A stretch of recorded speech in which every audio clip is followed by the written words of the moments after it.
नमस्कार मेरे प्यारे बच्चों, आज मैं आपको शब्द विचार के बारे में पढ़ाऊंगी।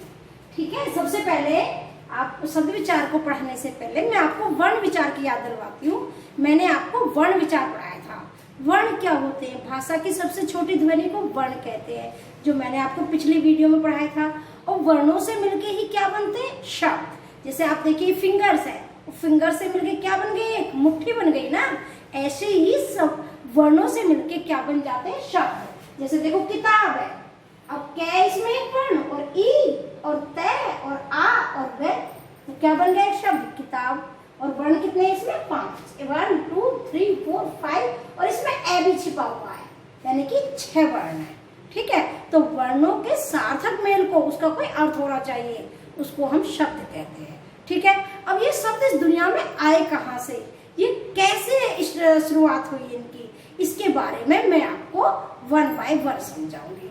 तो पहला है, जो शब्दों का वर्गीकरण किया गया है उत्पत्ति के आधार पर। उत्पत्ति क्या होती है बेटा? पैदा होना, यानी कि कैसे पैदा हुए। आप सभी को पता है कि सबसे पुरानी जो भाषा वो संस्कृत है। कौन सी भाषा बेटा? संस्कृत।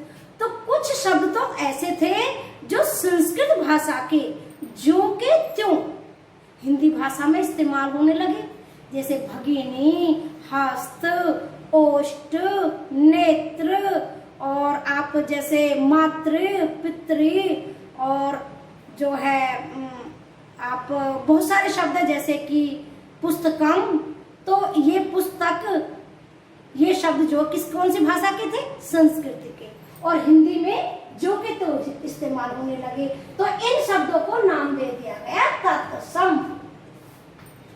सम मतलब समान, यानी कि जो संस्कृत के शब्द जो के त्यो या संस्कृति के समान शब्द हिंदी में इस्तेमाल होने लगे, उन शब्दों को तत्सम कहते हैं। अब जैसे उष्ट्र यानी कि ऊंट, अश्व यानी कि घोड़ा, कपोत कबूतर, शुक हस्त, शुक माने तोता, और हस्त हाथ। तो ये कौन सी भाषा के थे? संस्कृत के।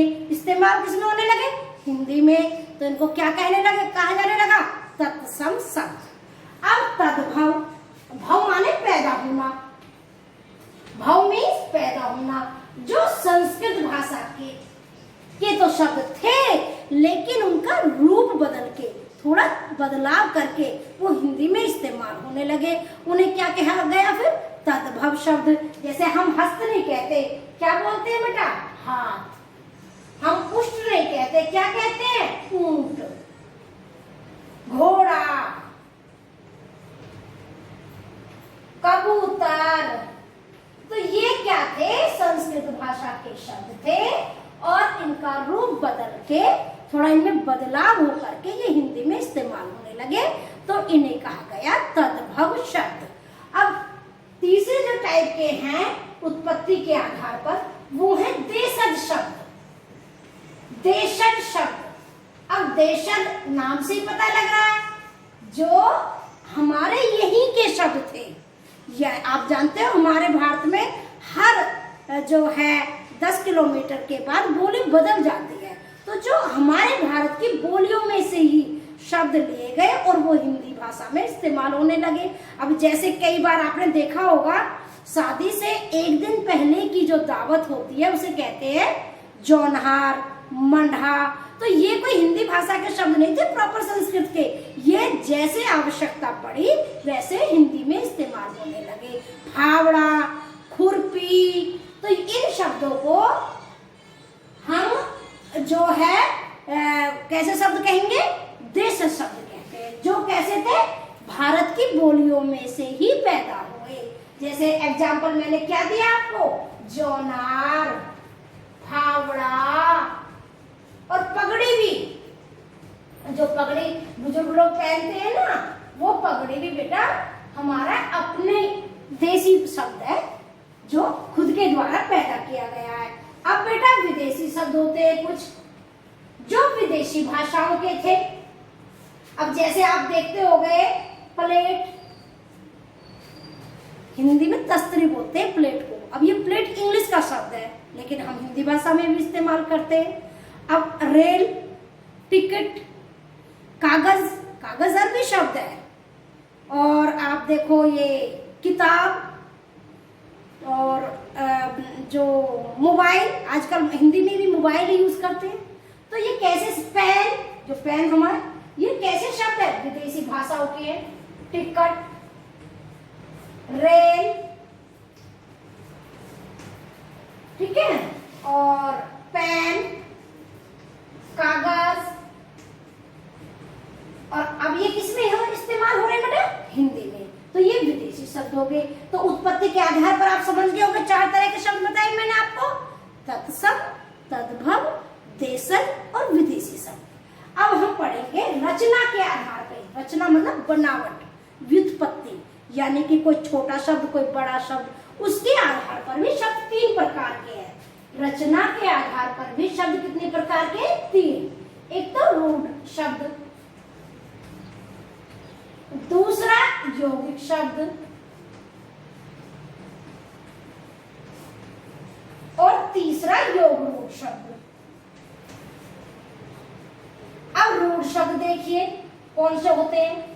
रूढ़ शब्द वे शब्द है, जैसे रोटी, यदि आप उनके टुकड़े कर दो, उनके खंड कर दो, तो उनका कोई अर्थ नहीं निकलता खंडों का।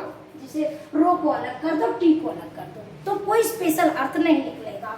अब घर है, अब घर में घ को अलग कर दो, रे को अलग कर दो, तो इसका कोई अर्थ नहीं निकलेगा। यानी कि उनके टुकड़े करने पर उनका कोई अर्थ नहीं होता। उन शब्दों को रूढ़ शब्द कहते हैं। और यौगिक शब्द, नाम से ही पता है, यौगिक होता है जुड़ना। जो शब्द 2 या 2 से अधिक शब्दों से मिलकर बने होते हैं और उनका अर्थ होता है अलग करने पे। जैसे हिमालय, हिम प्लस आलय, यानी कि बर्फ का घर। विद्यालय, विद्या प्लस आलय, यानी कि विद्या का घर, पढ़ाई लिखाई का घर। और रसोई घर, रसोई प्लस घर, यानी कि खाना बनाने वाला घर। तो इस तरह से ये यौगिक 2 या 2 से अधिक शब्दों से मिलकर बनते हैं और उनके खंड करने पर, उनको अलग अलग करने पर प्रत्येक शब्द का कोई अर्थ होता है। अब है योगरूढ़ शब्द।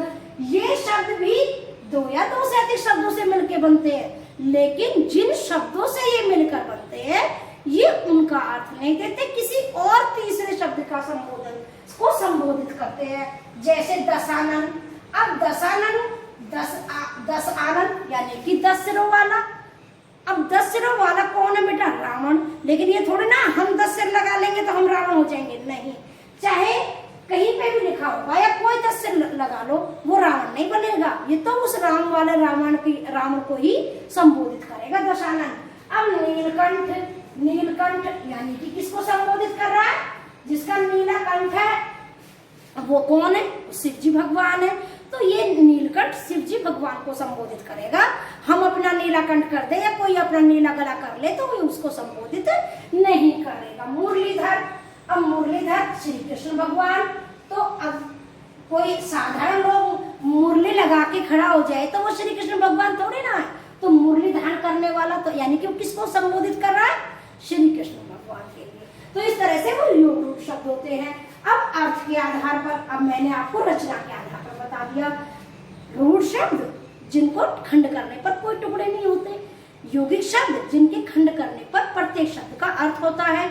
योगरूढ़ शब्द 2 या 2 से अधिक शब्दों से मिलकर बनते हैं, लेकिन जो उनका अर्थ है वो किसी तीसरे व्यक्ति को, तीसरे आप कह सकते हैं व्यक्ति या व्यक्ति विशेष या विशेष जगह को संबोधित करेगा। ठीक है। अब अर्थ के आधार पर ये तीनों तरह के आपको समझ में आ गए। अब अर्थ के आधार पर शब्द कितने प्रकार के होते हैं, अब मैं यहाँ पे लेती हूँ अर्थ के आधार पर समझाने के लिए आपको।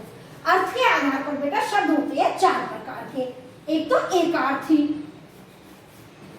एक अनेकार्थी,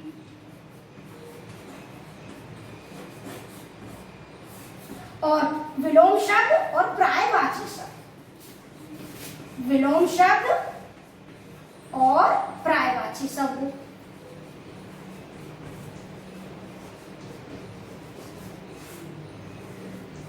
अब समझिए इनका मीनिंग। एकार्थी शब्द बोलते हैं जिनका एक अर्थ होता है। यदि मैंने घर कहा तो वो मकान को संबोधित कर रहा है। ठीक है। अनेकार्थी शब्द मैंने बोला जिनके कई अर्थ होते हैं। अब जैसे मैंने कह दिया कर, अब कर शब्द किसको, हाथ को भी कर कहते हैं बेटा। और टैक्स, जो गवर्नमेंट टैक्स लगाती है घरों पे और रोड पर, तो वो टैक्स को भी कर कहते हैं। तो इस तरह से इसके कई अर्थ हो गए।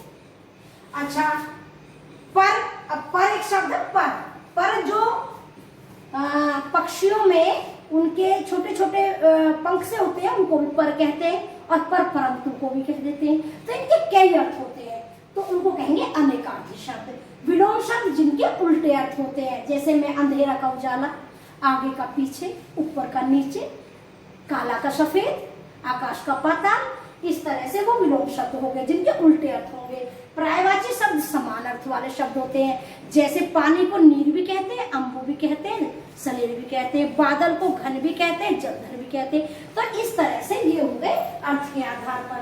अब है प्रयोग के आधार पर शब्द। प्रयोग के आधार पर बेटा विकारी और अविकारी दो प्रकार के शब्द हैं।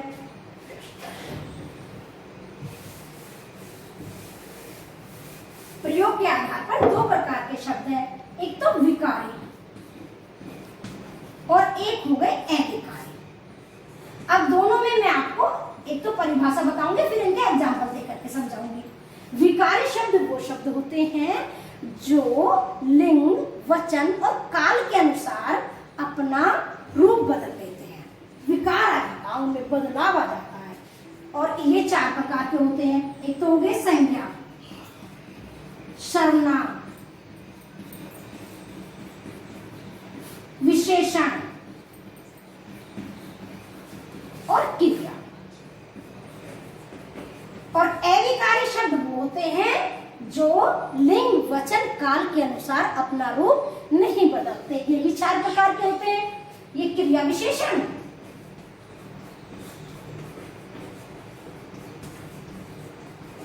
संबंध बोधक, संबंध बोधक को बेटा वो भी बोलते हैं कंजक्शन इंग्लिश में, और वो प्रीपोजिशन इंग्लिश में बोलते हैं समुच्चय बोधक।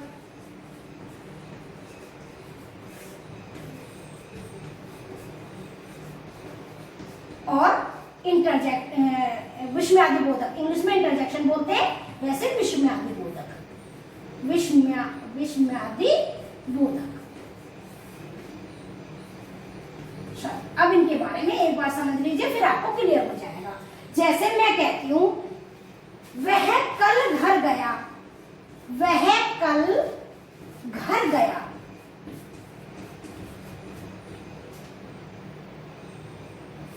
वे कल घर गए,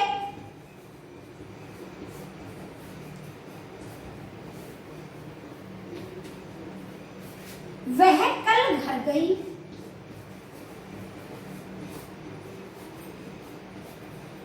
अब यहां मैंने वचन बदल दिया और लिंग भी बदल दिया।